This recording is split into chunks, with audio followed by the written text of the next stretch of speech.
Something unexpectedly just hit the White House, and it's creating a real clash of power.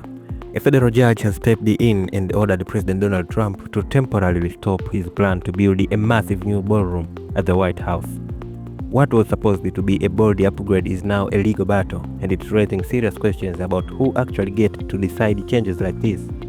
Here's what happened. The Trump administration had already begun work on a proposed $400 million ballroom project. The idea was to create a large, modern space for major events, something Trump and his team argued the White House has needed for years. But then federal judge ruled that the project cannot move forward, at least not right now. The reason, the court says a project of this scale likely requires approval from Congress. In simple terms, the president may not have the authority to make such a major structural change to a historic federal building on his own. Now here is where it gets more intense. The ruling does not immediately kill the project.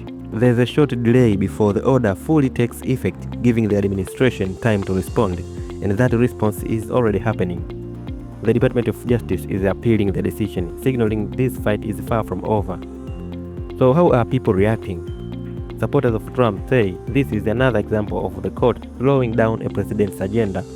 They argue the ballroom is being funded by private donations, not taxpayers' money, and that it would improve the White House's ability to host global events.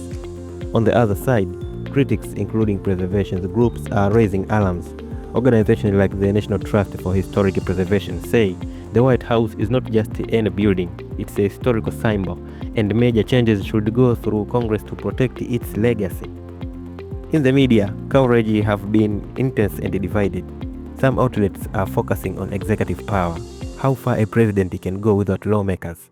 Others are zeroing in on that optics, a luxury-style expansion during a time when many Americans are focused on economic concerns. And that's exactly why people are paying attention.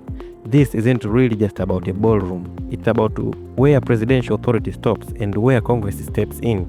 It's about how public landmarks are treated, and it's about the broader political environment under Trump's current leadership, where legal challenges have become a recurring part of major policy moves.